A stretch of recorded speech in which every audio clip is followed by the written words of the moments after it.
A ver agora se o pessoal.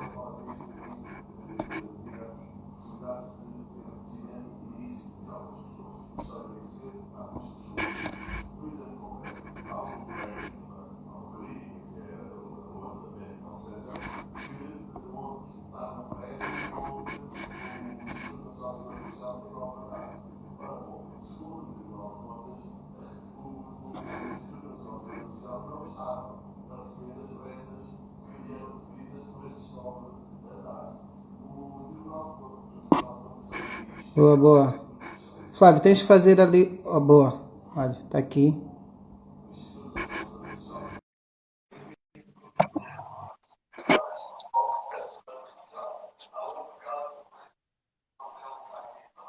Boa, boa. Flávio, consegues ouvir bem? Sim, consigo. Tudo Ah, bem por aí? brilhante. Tá tudo. Olha, estamos um minutinho atrasados, como é da praxe. Da Da praxe. praxe nossa. Olha, nós como temos pouco tempo no Instagram, temos mais ou menos uma hora de conversa, acho que seria bom começarmos. eh, Pronto, se o pessoal conseguir ouvir, vai ouvindo, eu vou passando a fazer uma introdução de quem o Flávio é. Flávio Inocêncio é professor, doutor, licenciado em Portugal, com um PhD no Reino Unido, tem diversas formações, tem um currículo de muitas páginas, que além de ser, que é um orgulho para todos nós, para angolanos. Hoje este live é para falarmos um bocadinho sobre a dinâmica do setor energético de Angola, né? Qual é a perspectiva que um quadro como o Flávio tem para Angola? Em particular Angola, porque é o mercado onde nós estamos inseridos, é onde o Flávio tem debatido muito. Acho que como é que tu vês essa conjuntura, Flávio? Eu acho que se calhar ia já para esta pergunta dinâmica, estamos numa mudança global, a dinâmica global é outra, a história vai ser outra, certamente, setor privado, público, e nós estamos num terceiro mundo, o setor energético nosso, que já era débil, precisava de reforço, de melhorias.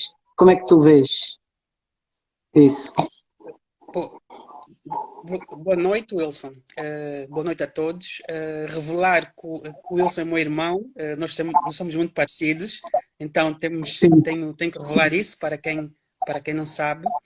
O Wilson é um jovem empreendedor e tem feito um trabalho incrível que poucos conhecem na área do empreendedorismo, na criação de pequenos negócios. Portanto, uma perspectiva muito interessante que acho que pouca gente conhece.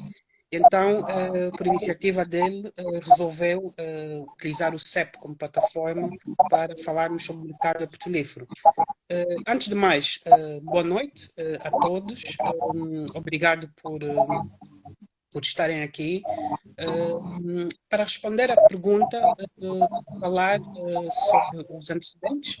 Por vezes eu repito o óbvio, mas às vezes é bom repetir o óbvio para percebermos como é que o mundo vai estar em termos de mercado petrolífero e da economia eh, global. Boa noite a todos. Dizer, em primeiro lugar, que esta crise é uma crise que ninguém antecipava, pelo menos no mercado financeiro. É uma crise que afeta. Não somos gêmeos. Eu sou mais velho, 6 anos. eu, eu faço 39 anos para a semana já, e o Wilson faz este ano 33. Então temos uma diferença de 6 anos. Eu sou o mais velho. Dizer que o mercado petrolífero teve esse choque, como quase todos os setores tiveram, e foi algo que ninguém antecipava. Portanto, não há em nenhum modelo que eu conheça a perspectiva de que haveríamos de chegar a preços negativos de petróleo. Isto nunca aconteceu no mercado de futuros, isto aconteceu nos Estados Unidos, e ninguém antecipava que metade do globo, por razões de saúde, fosse obrigada a ficar em casa. E dizer que vamos ter uma recessão mundial, portanto, todos os setores da economia produção foram afetados, dizer que a crise do petróleo não é apenas do petróleo, é a crise de todas as commodities. Não há commodity que não tenha caído. Desde março, desde março até agora. Então, a crise petrolífera que tem a ver com uma queda da procura gigantesca. Isso é conhecido, a procura caiu cerca de um terço, a procura global anda à volta de 100 milhões de barris, e houve uma quebra de cerca de 30 bilhões. A OPEP, mais os países parceiros, resolveram fazer um acordo histórico, e os cortes de sempre, isto nunca aconteceu, desde 1960, cortes de 10 milhões, só que foram insuficientes para fazer face à queda da procura. Qual é o problema angolano? O problema angolano é que temos uma preocupação muito grande das exportações no petróleo. Nada que Flávio, não eu pedi saiba. só que possas repetir aquela última parte, não se ouviu muito bem, houve alguns cortes. Sim. Desculpa cortar, mas Dizer que o problema em Angola é que temos um grau de concentração muito grande das exportações no petróleo. A Angola é dos países que mais concentração tem de exportações num só produto. É que nós não exportamos muito mais para além do petróleo, em termos de valor acrescentado. É claro que exportamos outros produtos, temos os diamantes e temos alguns produtos agrícolas, mas se olharmos para o perfil de exportações,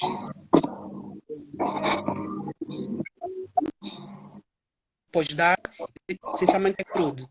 bom, Vai ser o país que mais vai ser afetado, o segundo mais afetado pela queda do preço do petróleo. Há uma pergunta aqui do Edson Neto, que eu conheço. O Edson é um jovem muito ativo nas redes sociais e é advogado, portanto, e pergunta se com a queda do petróleo faz sentido. de barril para aconselhar a continuar a produção petrolífera. Faz todo sentido porque não foi só o petróleo. É que todos os setores foram afetados. Não há commodity agrícola ou industrial, talvez com exceção do ouro, mas o ouro tem outras características, porque o ouro serve de reserva de valor. O ouro é a última commodity. Quando há um problema grave de crise, essencialmente as pessoas resolvem ir para o ouro, para segurança. Mas não há commodity que não tenha sido afetada. Não há setor que não tenha sido afetado. Do setor industrial, que é do setor agrícola, do setor de serviços. Portanto, isto não foi só petróleo, foi tudo. Portanto, o petróleo vai continuar. Só que... não será, Flávio, que se calhar o choque no nosso mercado, quando um OEG foi planificado a um certo valor e o barril chega à cifra de abaixo de $20, não será esse o choque? E se calhar a pergunta do Edson Neto é mesmo nesse sentido. Será que justifica qual é o custo de produção do nosso setor por barril? Pois, o problema não está no custo de produção, porque a maior parte dos projetos tem um custo operacional não muito elevado. A questão está para projetos a futuros. Isto é, as empresas em crise que tipicamente fazem três coisas, no mínimo. Isto é, adiam investimentos em projetos petrolíferos ou de gás natural, deixam de ser feitos, esses projetos são adiados, deixam de pagar dividendos aos seus acionistas, isto é, retêm os lucros para preservar cash e adotam planos de reestruturação internas. Então, em resumo, três coisas que as empresas petrolíferas e de recursos minerais que estão a fazer, com exceção do ouro, porque o ouro é diferente, que disse-vos que tem características muito específicas como reserva de valor. Estão a adiar investimentos em todo o mundo, não estão a pagar dividendos, estão a adotar essencialmente planos de reestruturação internas que implicam despedimentos. E isto vai ser um problema muito grave, não só a nível global, mas essencialmente em Angola, porque temos muita gente muito bem paga que pode vir a perder os seus empregos no próximo ano ou dois. Tudo vai depender de como é que a economia vai retomar. Se for uma retoma, que os economistas dizem em V, em que temos um colapso, mas depois uma recuperação rápida, como alguns economistas preveem, o choque pode não ser tão grave como eu estou a pensar. Mas se for em L, porque há economistas como o Nouriel Robini, que eu sigo, apesar de não pertencer à escola que segue, ele diz que pode ser em L e podemos ter 2 anos de fraco crescimento económico global. E isso afeta os setores. Mas não é só o crudo. Todas as commodities estão down. Então, a questão da Angola é a velha questão, que vem dos anos 80, que se debate, que é como é que diversificamos economicamente. E isso é um problema mais complexo, isto não é algo que se faz a curto prazo.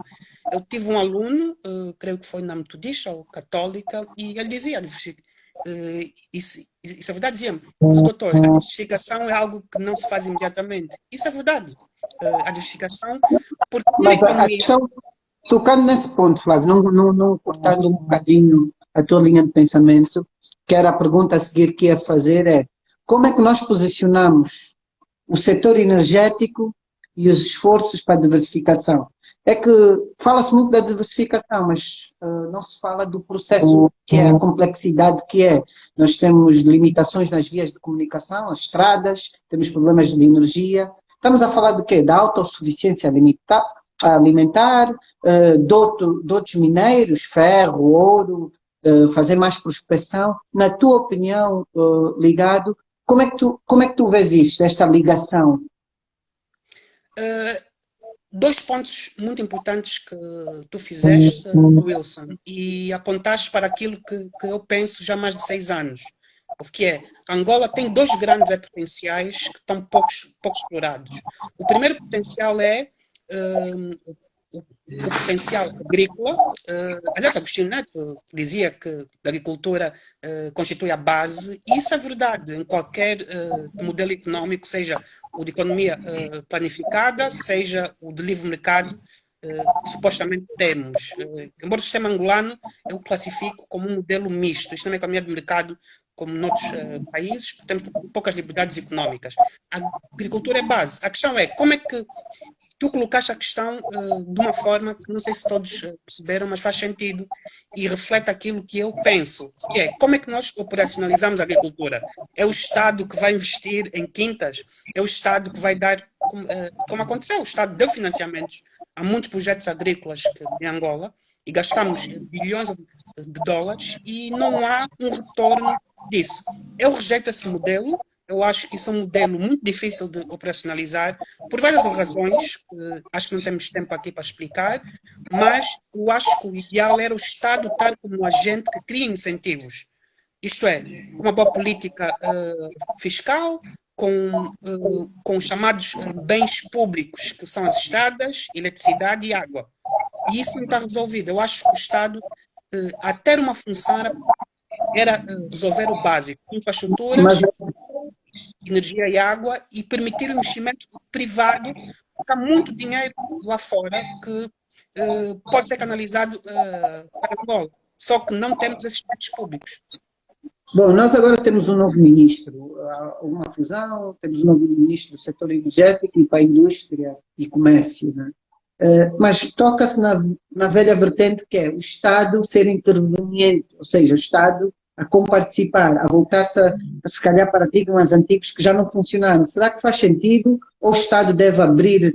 Eu sou dessa opinião, eu acho que o mercado, o setor privado vai se autodefinir, é competitivo, deve ser aberto, as regras devem ser iguais. Mas pelos vistos parece que estamos a entrar outra vez para aquela diretiva de empréstimos do Estado, o Estado financiar projetos centralizados, o ministro recentemente disse que vai financiar produtores com meios rolantes, aqueles que já executam, quer dizer, e assusta-me um pouco, porque se calhar já demos 5 passos à frente para criar um melhor ambiente de negócios, mas se calhar estamos a voltar a paradigmas de gestão anteriores, que em 10 anos não temos nada de diversificação económica e autossuficiência alimentar.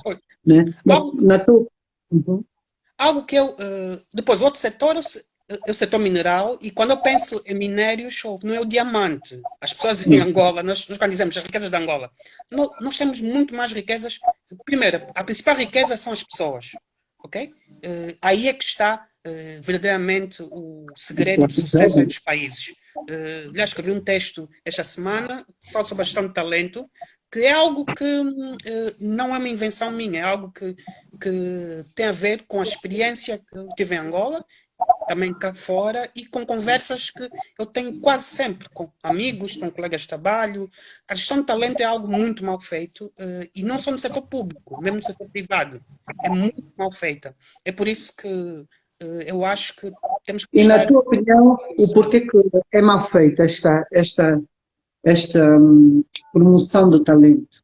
A gestão de talento é mal feita porque durante muito tempo, e eu como teu irmão, nós tivemos conversas pessoais, mas aqui posso partilhar, que tem a ver com a forma como os negócios eram feitos em Angola. E nós já debatemos isso inúmeras vezes. Os negócios eram feitos, e são ainda parcialmente, com grandes contratos públicos. Isto é, muitas empresas privadas acomodaram-se à volta do Estado. Então, como tem este cliente garantido, é por isso que nunca houve uma grande preocupação nas empresas formais, porque temos um grande setor informal. Mas isso fica para outro debate. Há muita gente que tem falado disso. O que posso dizer é muita da acomodação, então não houve preocupação com questões de eficiência, mesmo em muitas empresas privadas, porque tinham um cliente garantido. E naquelas que não dependiam do Estado, estou a pensar nos grupos que abriram de retalho, por exemplo, grupos como Tucandá, grupos como o Quero, portanto, é uma concorrência ainda muito incipiente, o que significa que não temos ainda um mercado tão maduro. Então, a gestão do talento é uma gestão que nunca foi feita da melhor forma. Isso é que explica porque é que estamos há décadas a falar em colonização. Em vários setores. O setor petrolífero é um debate nunca acaba. Eu poderia ter uma sessão aqui só sobre conteúdo local e angolanização, mas isso aplica-se a todos os setores. Então, os quadros que nos mandamos para os vários países do mundo. Isso não é apenas para a antiga União Soviética. Sim, sim, sim, sim. Eu conheço um caso que me foi dito por uma antiga membra do executivo que tinha um filho, um sobrinho, estudou engenharia nuclear e teve que ir para o livre. Portanto, isso revela um problema de má alocação de recursos. Não é que do engenheiro não possa mudar de setor. Pode. Eu defendo isso. Eu defendo liberdade. Mas a questão aqui também, se calhar, tem a ver com, pronto, a nossa conjuntura e a nossa dependência, o que muito chamas a doença holandesa, né? Isso também tem a ver com essa dependência. O Estado não diversificou e não criou-se. Em 14 anos, pronto, era necessário, se calhar, criar-se uma elite, dizem que sim, uma elite empresarial, mas a realidade é que não temos uma elite empresarial forte, real. As elites empresariais estavam conectadas, ou estão ainda conectadas ao regime, e isto afeta o ambiente de negócios no qual estamos inseridos, fazer negócio. Agora, a pergunta, voltando um bocadinho para o setor e na tua opinião, eu queria que esta conversa fosse mais dinâmica e operacional. Na tua opinião, como é que nós podemos melhorar o quadro energético de Angola e auxiliar ou acasalar este quadro energético ao setor produtivo? Eu acho que a próxima riqueza de Angola é as terras. Temos uma população jovem, isso é um facto, é uma vantagem, mas se calhar não estão tão preparadas. Temos um problema que é o conceito dos doutores, que eu sempre disse, aposta-se muito em cursos superiores e menos tecnoprofissionais, que são fundamentais, também importantes. Mas, na tua opinião, como é que nós acasalamos isso? O executivo agora, como é que deve agir, o que deve fazer? Isso é uma excelente pergunta que nos leva. Ponto número 1. Isto não são questões teóricas. Eu de vez em quando falo com muita gente de outros países, porque não lido apenas com Angola, e algo que eu noto é uma das acusações que dizem vocês falam teoricamente, mas há exemplos práticos e posso dar. Falaste do ensino técnico profissional. Quais são os países que têm efetivamente sucesso quanto ao ensino técnico profissional? Grande exemplo é o modelo alemão. Eu quando estive na Áustria, segundo o modelo alemão, eles apostam muito na componente técnica e menos no que chamamos o credencialismo. O que é credencialismo? É eu mostrar que tenho o título A, B e C. Eu tenho doutoramento, mas o meu doutoramento é irrelevante para questões de competência. Eu, quando me candidato para um trabalho, ninguém quer saber que eu tenho um título e tenho por acaso escrevi uma tese, porque tenho que escrever, mas essencialmente é o que é que tu vais trazer para de mais-valia em termos de competências para este trabalho. E no fundo é assim que os empregadores avaliam. E o modelo alemão é muito baseado nisso. É por isso que eles têm um modelo que é o da aprendizagem. Isto é, as empresas treinam as pessoas a partir dos 16 anos ou posteriormente, as pessoas vão crescendo dentro das empresas. E não é só as grandes empresas. É também as chamadas pequenas e médias empresas. Aliás, existe um grande teórico de gestão, Michael Porter, que fez um estudo sobre as pequenas e médias empresas alemãs que se chama Mittelstand. E temos que voltar a isso. Não é que as universidades sejam relevantes, é importante. Mas o que é que acontece em Angola? Temos uma taxa de desemprego muito alta, muita gente vai para cursos e depois sai, mesmo que saia bem, estudou e formou-se, pode não ter empregos, necessariamente. Então, é importante nós aliarmos muito a ideia de formação à ideia de competências. E, teoricamente, é o que deveria ser a universidade, mas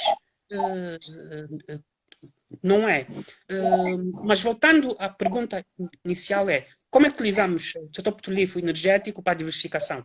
Eu apresentei algumas soluções, a última foi em 2016, creio eu, se não estou em erro, e foi essencialmente a utilização do setor energético para a criação de um cluster petroquímico. Isto é uma forma clara de tu acelerares a industrialização. Isso porquê? Porque tu começas a exportar polímeros plásticos, estás a exportar o crudo com valor acrescentado. E eu fiz uma apresentação em Angola, em 2016 ou 2017, que não me recordo bem. Sim, 16. E de um exemplo que apresentei foi o caso da SABIC, que é uma das maiores empresas exportadoras de produtos petroquímicos do mundo, da Arábia Saudita.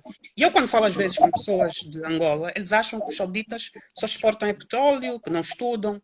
Isso é uma visão muito errada dos Estados do Golfo. Esses Estados que têm uma visão estratégica de usar o petróleo e gás para industrialização e criar clusters industriais e depois daí partir.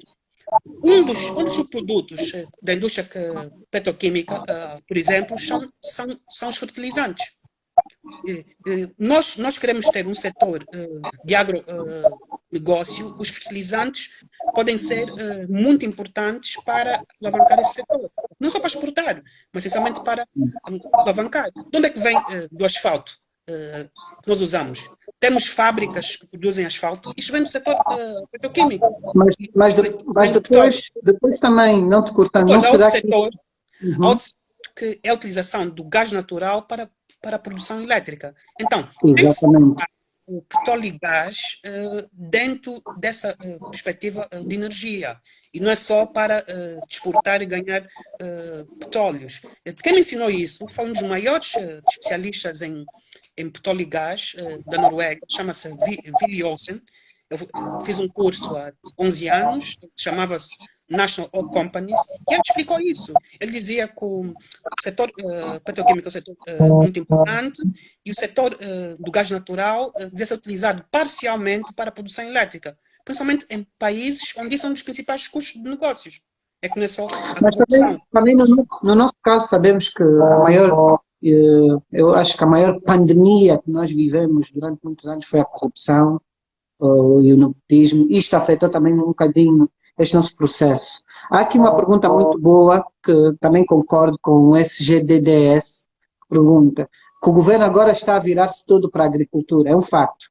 A diretiva agora, todos os dias, quando se abre o jornal, é agricultura, agricultura, agricultura. De vez em quando aparecem duas pessoas com machados e katanas e produtos. e ele põe de vista sem investimento primeiro no setor da indústria, setor industrial para apoiar o agronegócio. Qual é a tua opinião? Tem que se pensar nisso de uma forma sistémica. Hoje não se pode ver. Isso é uma pergunta excelente, porque voltamos à questão do que eu chamo a teoria da complexidade.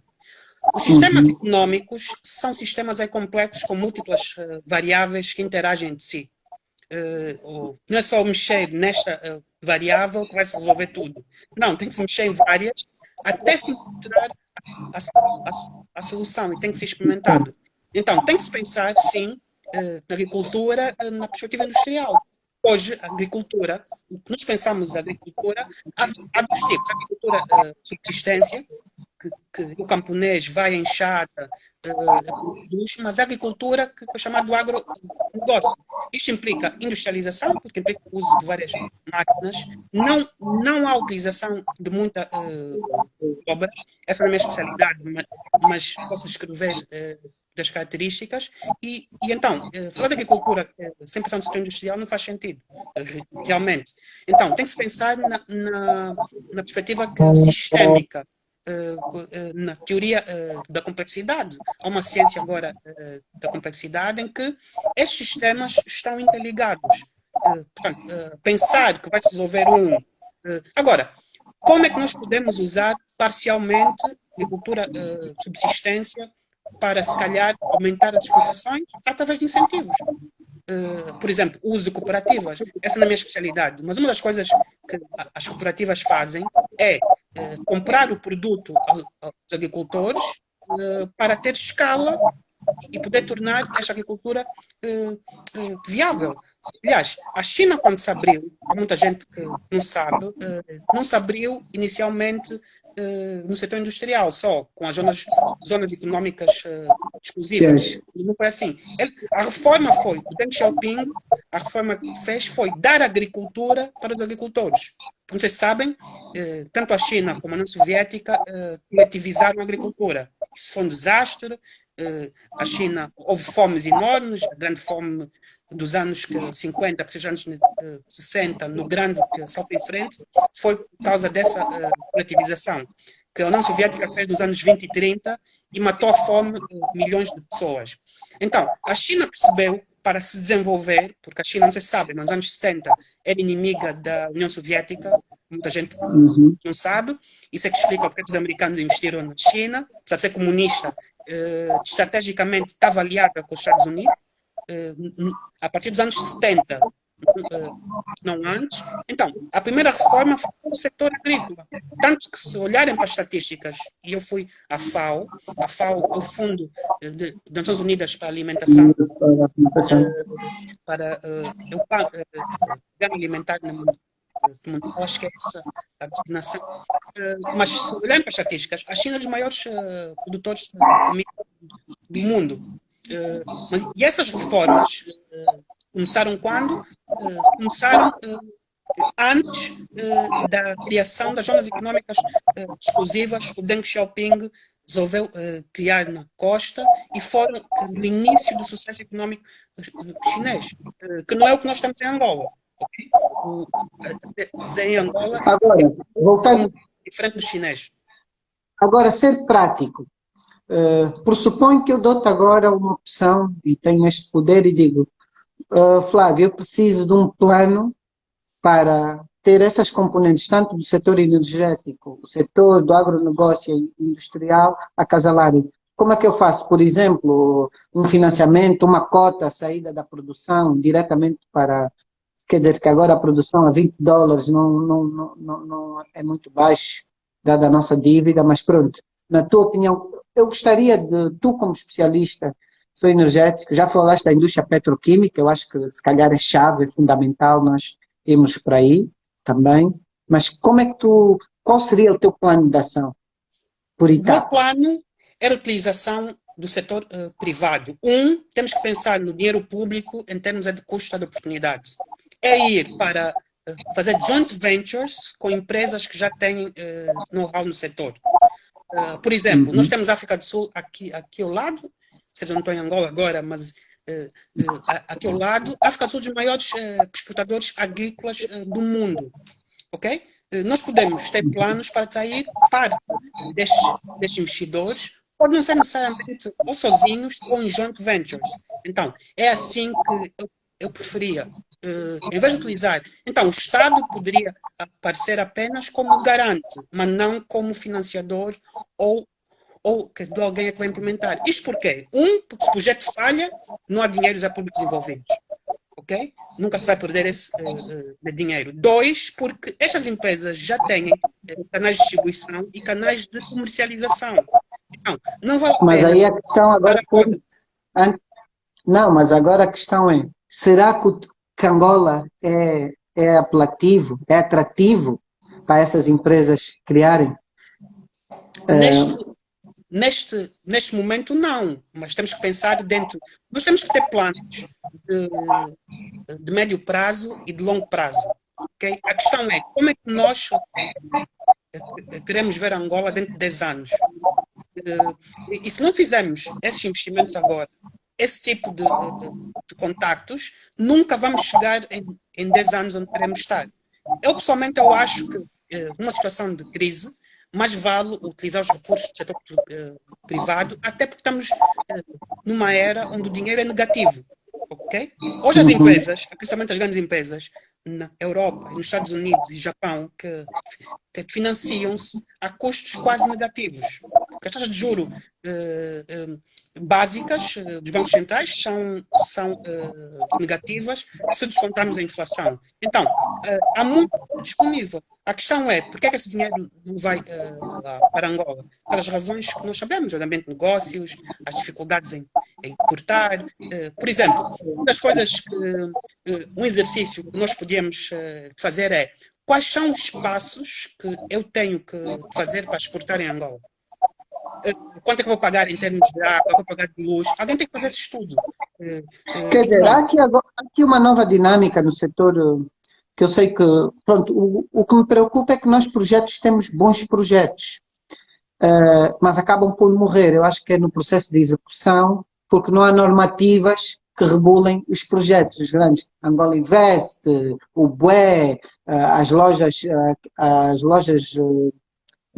lojas que foram criadas pelo Ministério do Comércio, esqueço-me o nome, Popalá, é o Popalá e agora mudou o nome, mudou para um... O Brasil, antigamente. Yeah. Não, é o Popalá, mudou, mas pronto, houve um monte de investimentos que não deram certos, mas não porque no papel não eram bons, é porque no processo de execução, porque nós ainda temos um problema de capital humano na execução, que é um fator.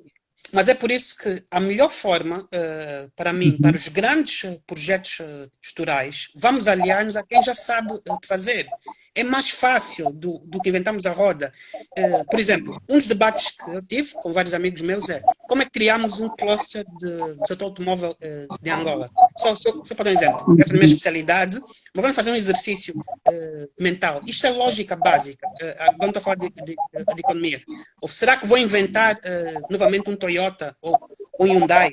Os custos de transação, de eu fazer isso, são muito mais elevados do que atrair uma fábrica de montagem da Hyundai em Angola. Então, há setores que não vale a pena estamos a inventar a roda, porque não vamos competir com os grandes players aí, mundiais. Então, a não ser que tenhamos uma grande base de inovação.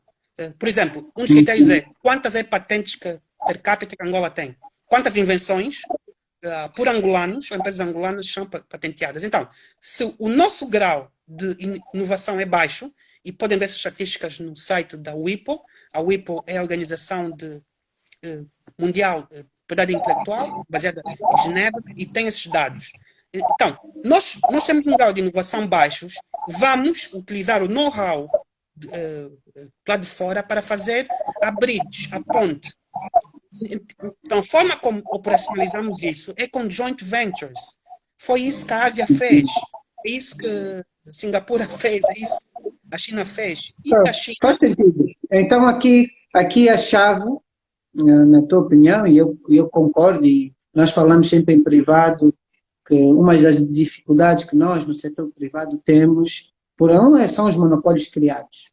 Depois são as dificuldades do acesso ao investimento estrangeiro. Ou seja, o estrangeiro, quando chega aqui, ele já vem com um mindset que isto é um país corrupto e já vem com a Precisamente. mentalidade de corromper.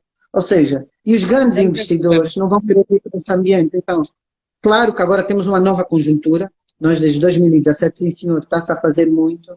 Claro que é preciso melhorar-se alguns aspectos, mais tribunais, mais arbitragem, menos envolvimento de os maiores empresários. Normalmente em Angola têm um vínculo ainda com o Estado, ou estão ligados a PEPs, e isto já começa a mudar. Mas agora, nós no setor energético, na tua opinião, face a esse preço, hoje o barril está a US$ 26, qualquer coisa. O que é que tu achas? Será que é momento de entrarmos em desespero? Será que temos que refazer, repensar? Porque não há novos projetos. Nós não vamos produzir mais do que conseguimos produzir, porque não há incentivos para o efeito, há um excesso de oferta. Apanhamos, tu usas um termo que é a tempestade perfeita, que eu acho que fomos apanhados numa tempestade perfeita, que foi o Covid, depois o excesso desta guerra que Deus queira que pare realmente entre a Rússia e a Arábia Saudita, suspenderam a produção, mas nós que somos um país pouco influente no que tange a produção, será que temos que desesperar, na tua opinião, ou será que temos que renovar? Vai haver muitos despedimentos, vamos entrar, Eu, Angola já tem um nível. eu acho que esta crise vai ser uma oportunidade para termos uma indústria mais eficiente, de uma indústria que olhe para o futuro. Por exemplo, há muita gente que não sabe, mas a nível global, o preço por megawatt, por exemplo, da produção solar, energia solar, é mais barata que a utilização do diesel. Mas por que é que estamos a utilizar geradores a diesel em Angola? Por exemplo, tem uma pergunta que eu Mas, faço. mas, mas agora nessa conjuntura, mas isto era numa conjuntura onde o preço do barril era alto, né? Agora começa a baixar, a mentalidade do consumidor vai voltar à norma, porque as energias renováveis estavam a ganhar uma As, dinâmica. as energias renováveis, ponto número um, o petróleo não é usado em ampla escala para produção elétrica. Em quase nenhuma parte do mundo, a não ser em países com déficit energético e países como os Estados do Golfo. Ponto número um. A fonte fóssil, as duas fontes fósseis usadas para produção elétrica que são competitivas é o gás natural, muito mais barato que o petróleo, mesmo se fizermos Uhum. a conversão, e é o carvão. O carvão está a perder até competitividade. Ponto número dois, nós importamos quase todos os refinados e derivados de combustíveis. Quer dizer, não faz sentido importar derivados para produzir energia elétrica quando temos o sol e temos o mar e temos rios. Portanto, isso tem que se resolver. Portanto, economicamente, é um relatório da IRENA que faz essa análise. Portanto, mesmo num contexto de preços baixos, se é para utilizarmos o fóssil, então vamos utilizar o mais barato para a produção elétrica, que é carvão, e gás natural.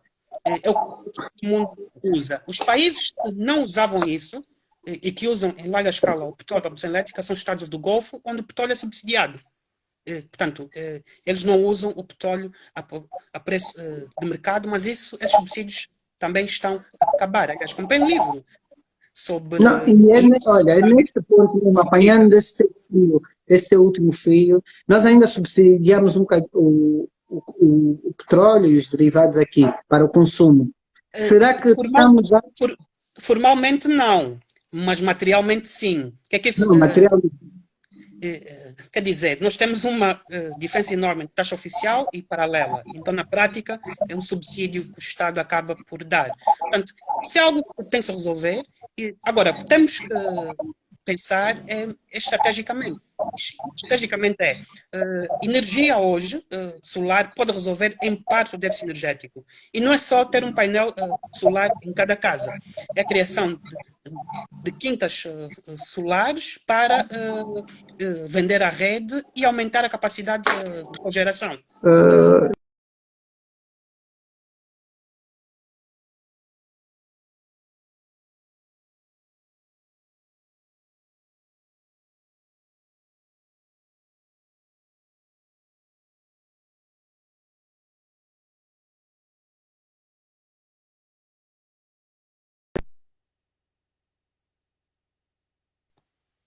Consegues ouvir?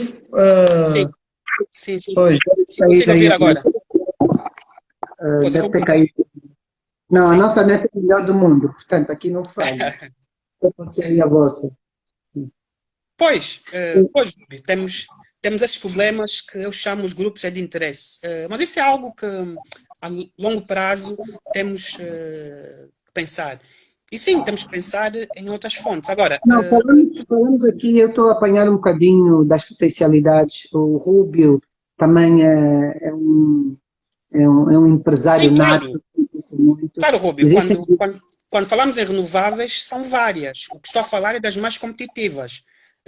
Eu vi um estudo da IRENA. A IRENA é a Agência de Energia Internacional para as Energias Renováveis. Curiosamente, é baseada em Abu Dhabi, nos Emirados Árabes Unidos, e o solar é muito competitivo e também as eólicas, mas isso depende da geografia. Portanto, há países onde o solar é mais competitivo, há zonas onde é mais competitivo. Depois, quando eu penso em eletricidade, eu penso aí no mix energético.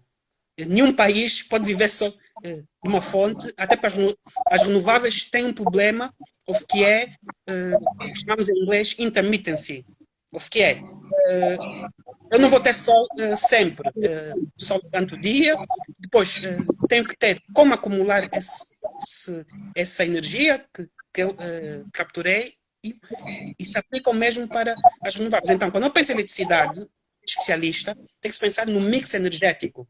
Temos que ter de várias fontes, que o ideal é ter cada vez mais a das renováveis, mas nunca a 100%. Aliás, isso nem vai acontecer num país como Angola.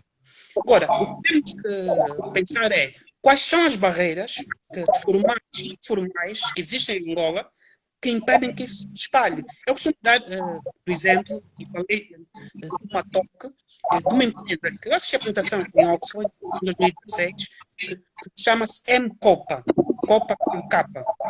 Eles têm quase 1 milhão de clientes e fornecem painéis solares para toda a África Oriental. Isto é Quênia, Uganda, Tanzânia, e estão-se a espalhar. Por que não temos isto em Angola? O solar é mais competitivo do que o diesel ou do querosene neste momento. Se calhar é o ambiente de negócios, porque Quênia tem um ambiente de negócios. Se Eu olhar acho, para o Uganda, Flávio, eu acho que onde está. também não é só a conjuntura, o ambiente de negócio é um facto. Nós não temos um ambiente muito atrativo, isso é um facto. Já mencionei aqui a corrupção, é um fator. Nós ainda somos vistos como um país muito corrupto, tivemos Sim, um mas excesso de enriquecimento. Mas o que nós queremos criar agora, e nota-se por acaso, é a melhoria do ambiente. As energias alternativas é um fator que tens defendido. Agora, como é que, no teu ponto de vista, deveria ser este plano de ação? Já tocaste, estou a tocar muito neste assunto, porque é alguém do setor energético, eu quero fazer esse casamento para que as pessoas, nós estamos a falar de diversificação da é que a economia, teoria mas estamos a e falar a de prática, né? agricultura. E a Exatamente. E há prática. um problema aqui. E a prática. Há um problema que a gente fala muito de diversificar a agricultura, mas não falamos que para ter o agronegócio há outros conjuntos que têm que estar alinhados. Não vou só investir no agronegócio, eu tenho que investir em infraestruturas, energia, Tem o eu setor tenho que financeiro. abrir. Há muita gente que não sabe, mas o setor financeiro é essencial para o agronegócio. Por exemplo, eu se perguntar agora a alguém, nós temos a cotação do milho aí na Bodiva? Temos, por exemplo. Mas isso é essencial, porque Sim. eu fiz uma entrevista a um dos meus portais de agronegócio aí do Brasil, chama-se noticiasagrícolas.com.br, veja, está lá, e Eu no vou Brasil partilhar. tem esse mercado financeiro a apoiar o agronegócio. Posso comprar, por exemplo, a produção futura do milho aí do produtor X. Ou mesmo posso comprar contratos que estão na Bolsa de Valores de São Paulo do milho, do açúcar, de qualquer commodity. Nós temos isso em Angola? Não. Então, o que falaste é verdade. São um conjunto de fatores, como autoestradas, água e eletricidade. É por isso que eu repito, não pode haver diversificação no curto prazo. É impossível isto. Bom, Isto é algo que vai ser um processo. desculpa cortar. Pessoal, vai passar uma hora que há uma limitação no Instagram, mas depois o que é que vamos fazer? Vou voltar a ligar e depois a gente vai continuar mais um bocadinho. Se tiveres, pronto, Flávio não tem muita alternativa, além de ser o irmão mais velho, eu adoro porque cria-me ideias de negócio e é uma inspiração. Sim, é Portanto, verdade, pessoal, Mário. nós vamos continuar. Há aqui uma pergunta, eh, várias perguntas. O Márcio Couto, em primeiro, segundo, terceiro lugar, deve haver vontade política. Princípio, grande obstáculo. Não é só aqui em Angola, mas países no top of the chain. O que é que tu achas? O que é que tu respondes? Pronto, a pergunta é direcionada a ti. Que aqui há dois fatores. Eu concordo, sim, mas o problema em Angola acho que é uma questão de vontade. Acho que temos uma administração pública que tem capaz de. Eu tive no setor público um ano, devo confessar que não gostei muito. Foi bastante bom, mas foi uma experiência muito complicada, porque vi como é que funciona a mente do burocrata. É muito diferente da mente de quem está no setor privado. E muitas das vezes eles não entendem que o setor privado representa 95% dos empregados, né, dos trabalhadores, tem características muito específicas. O funcionário público não. Ele sabe que, no fim do mês, trabalhando muito ou não, vai ter o seu salário. As Calhar é aquela exceções, equação que eu falo muito contigo e digo que um dos meus choques tem a ver com a produtividade. Eu sou muito fixado com a produtividade, objetivos, goals, e eu noto que no setor público não há, pronto, é um setor muito menos, não há competitividade, e e isso se depois, calhar também muito um bocadinho o nosso ambiente de negócios, não sim, afeta, não? eu acho que aqui temos uma diferença grande entre o discurso político e a operacionalização. E isso é um problema do setor privado. E depois, há outro aspecto que chama atenção. Mudar a legislação não é fazer reformas. Nós temos muitas barreiras informais. Isto é, coisas que não estão escritas, mas são barreiras. Por exemplo, eu se for pedir uma licença e não houver uma obrigação de eu ter uma licença em um dia ou dois, por exemplo, ou eu, ter, ou eu ou eliminar essa licença, eu se encontrar um funcionário público mal disposto, ou um funcionário público que peça algo, por exemplo, isto é uma barreira informal, isto não está necessariamente escrito. Então, mudar a legislação não vai necessariamente mudar tudo, até porque estamos a falar em centenas de milhares de pessoas. Depois, há aspectos também culturais que também enquadram-se nisso, mas concordo com a afirmação de que é preciso haver vontade política. Pois, e isto também está alinhado, ou seja, falamos em legislações e projetos, como eu disse, mas é preciso a operacionalização dos processos, são precisos criar processos. Eu sou apaixonado por processos, eu acho, desde que descobri o conceito de processo, eu acho que é funcional. As pessoas não aqui o ambiente ainda funciona muito na base das pessoas, ou seja, depende do Wilson, Pois, depende do Flávio estar ali. Quando vêm as organizações é que devem ser fortes, e os processos, as tais bebidas. É uma das dificuldades que noto no setor público, mas isso tem a ver, reitero outra vez, com a competitividade. Não será que devemos explicar esta ponte, não é só legislar, mas se calhar temos que criar processos de execução, a operacionalização, porque há aqui sim, uma distância sim, muito grande. sim. Eu acho que a grande reforma que não foi feita pelos ministérios de administração pública foi essa, foi, eles deviam criar sistemas para verdadeiramente ver onde é que estão as necessidades, como é que se avalia o funcionário público e criar planos de carreira. Por exemplo, não é possível haver a continuidade quando eu posso mudar o diretor do ministério tal ou o chefe de departamento quando muda o ministro. O ministro vem, muda todos. Vem outro ministro, muda todos. Por exemplo, países como Singapura, França, Portugal, Uhum. isso é tudo feito por carreira. Isto é, o melhor faz com que suba e sobe. E ele, independentemente de haver ministro, a estabilidade segue esses processos. E acho que era importante haver isso, essa Se calhar grande reforma. tocaste num ponto importante, que é aí também enquadra-se na gestão do talento, né? A gestão de quadros. Como é que nós Pois, incentivamos?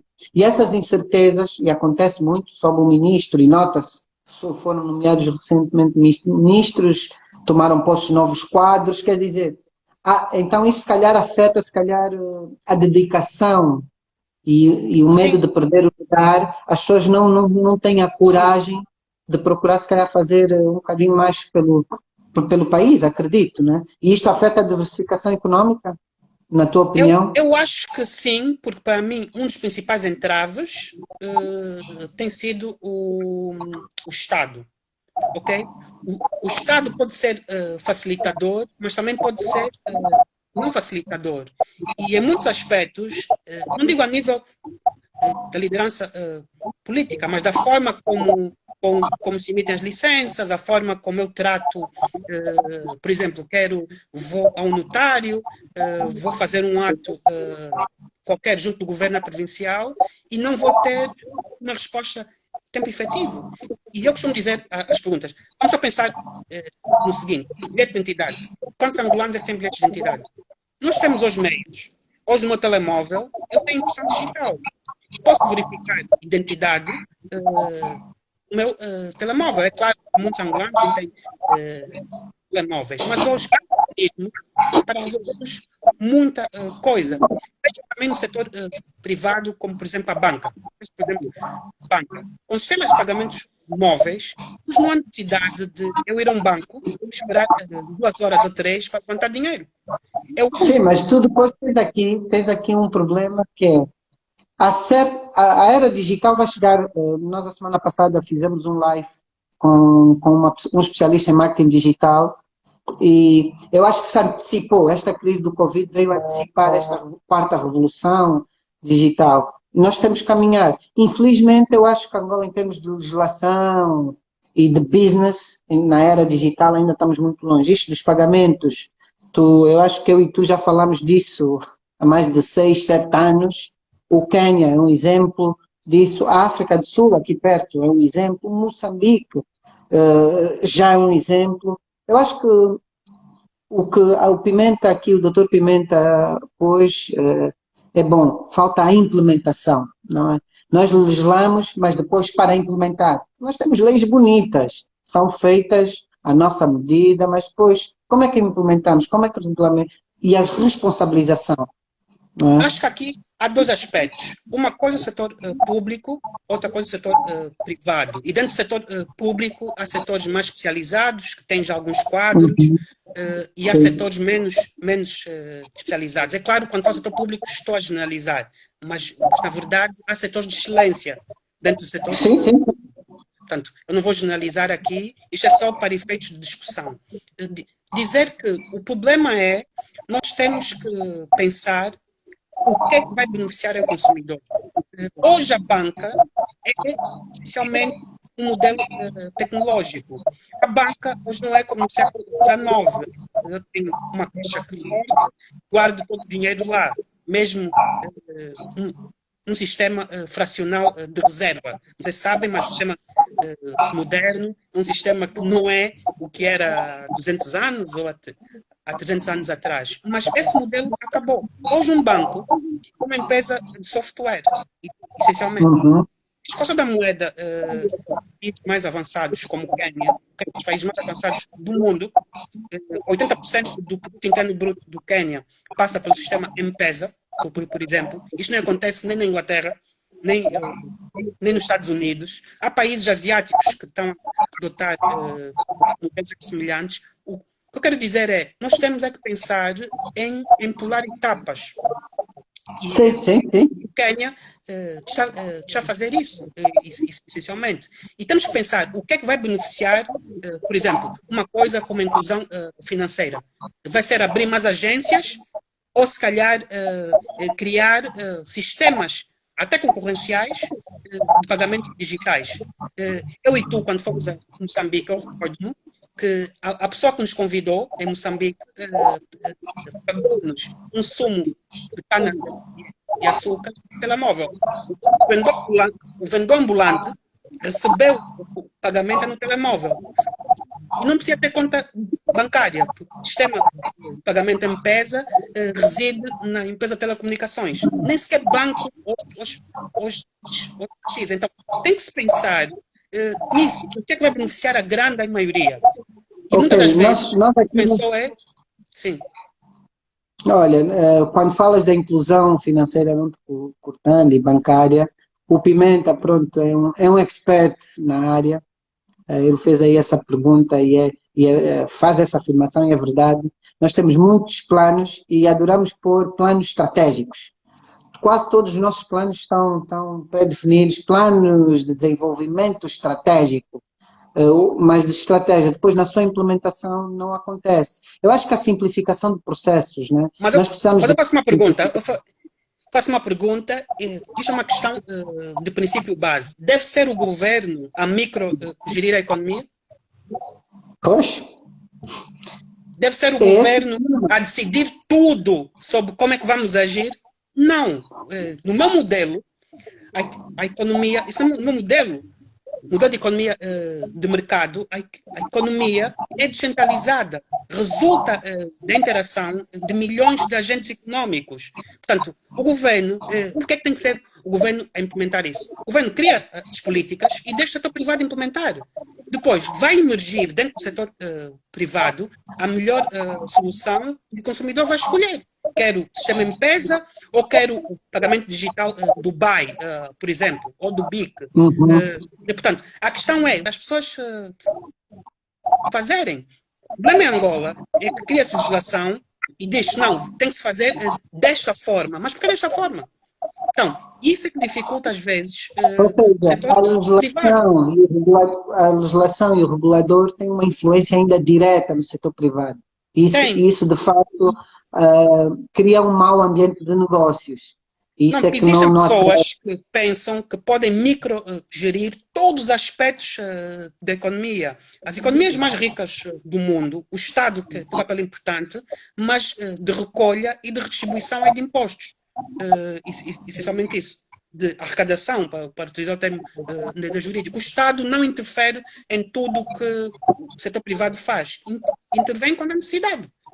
E, essencialmente, sobre o redistributivo. Agora, procura de soluções que vão beneficiar a grande maioria, é o que eu estou a pensar, vamos deixar o mercado explorar. Agora, temos que ter alguns inputs, a eletricidade, a água, a luz, evitar a excessiva burocracia. Por exemplo... Mas não será, olha, o Pimenta põe... No Quênia, o sistema M-Pesa não foi regulado pelo Banco Central. O sistema M-Pesa foi regulado pelas telecomunicações. Portanto, isso é um exemplo. Sim, isso é um exemplo. Porque quem implementou a Vodacom, que é uma subsidiária da Vodafone. Depois surgiu em muitos países africanos rivais. O que quer dizer é, deixem o privado experimentando. A regulação deve surgir apenas para impedir a fraude, impedir que o produto seja defeituoso. Portanto, eu acho que tem que se pensar assim. Portanto, acho que parte do problema são dois tipos de filosofias de regulação. Uma, que vem do Partido Único, que é o Estado vai micro-regular que é tudo. Vimos isso nos cimentos de Angola, em que chegou a importar, a proibir a importação de cimento. Só algumas empresas é que podiam importar. E vimos noutros setores. Estamos a voltar a esta dinâmica. Né? Há aqui uma forte corrente que diz: nós vamos impedir as importações de produtos que a gente consegue produzir, mas ainda não tem capacidade de produzir. Isto é que é a minha inquietação. Ou seja, a minha preocupação é essa. Eu, para impedir o milho de vir, ok, eu produzo. Mas como é que eu escolho o produto que sai, por exemplo, vamos dizer, do IJ? O IJ é historicamente café, mas pronto. O café do IJ, como é que chega até o consumidor? Como é que é preparado, é industrializado? Mas estamos a impedir a importação. E há casos agora, voltamos outra vez, isto aconteceu em 2012, eu acho que se te lembras, houve algumas restrições em 2008, 2009, mas em 2012 começou-se a restringir as importações. Tivemos um problema com a farinha. Será que esse é o papel do Estado ou o Estado deve abrir? Não é? O Estado deve abrir, eu acho isso uma estupidez. Angola é um país pobre, o nosso PIB per capita, estive a ver as apresentações do Dr. Carlos Rosado de Carvalho baixou para menos de 3 mil dólares por pessoa. Para vos dar um exemplo, o PIB per capita de Portugal, para ser um país que os angolanos seguem, é para aí cerca de 20 mil dólares. O português médio é quase 20,